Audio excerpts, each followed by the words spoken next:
CSK வின்னாகி என்ன பண்ண போறாங்கன்னு தெரியல.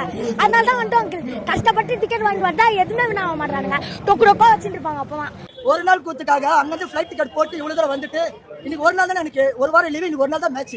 அவ்வளவுதான். இப்போ என் பண்ணட்டு என்னதான் திட்டார். வணக்கம் நண்பா, நான் உங்கள் ஜான் ஜேடி. அதாவது பாத்தீங்கன்னா சிஎஸ்கே வந்து தொடர்ந்து மேட்ச் தோத்துக்கிட்டே வரதுனால வந்து சில பேர்ல பாத்தீங்கன்னா சிஎஸ்கேல இருந்து ஆர்சிபிகளை வந்து ஃபேனை நான் மாறிட்டு போயிரு அப்படின்னு சில பேர்லாம் மாறிட்டு போயிட்டு இருக்காங்க. ஸோ சில பேர்லாம் பாத்தீங்கன்னா என்னடா இது இந்த மாதிரி தொடர்ந்து மேட்ச் தோத்துக்கிட்டே வரதுனால அதுவும் நம்ம சேப்பாக்கத்துல வந்து இந்த மாதிரி பண்ணிட்டு இருக்காரு ரொம்ப வந்து அவர் மேல சிஎஸ்கே மேலேயும் சரி டோனி மேலேயும் ரொம்ப கோவத்துல இருக்காங்க. அதுலயும் பாத்தீங்கன்னா வந்து டோனியை வந்து எந்த அளவுக்கு வந்து அவரை வந்து ஃபேன்ஸ் எடுத்துக்கினாங்களோ எந்த அளவுக்கு வந்து அவரை ரசிச்சாங்களோ இப்போ அந்த அளவுக்கு வந்து அவரை வந்து ரொம்ப வெறுத்துட்டு இருக்காங்க. ஸோ அந்த அளவுக்கு வந்து இப்போ வந்து நடக்கிற மேட்ச்ல வந்து எல்லாமே தோக்குறதுனால ரொம்ப வந்து அப்செட்டா இருக்காங்க.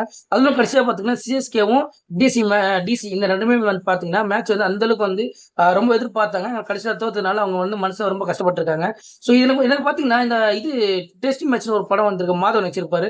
ஸோ அந்த படம் பார்த்தப்பதான் எனக்கு ஒரு விஷயம் தோணுச்சு. அதாவது பாத்தீங்கன்னா எனக்கு வந்து அந்த படத்துல வந்து ஒரு விஷயம் நடக்கும். ஸோ அந்த மாதிரி வந்து இந்த ரியல் லைஃப்ல வந்து இந்த மாதிரி நடக்குது அப்படின்னு ஒரு டவுட்டா இருக்கு.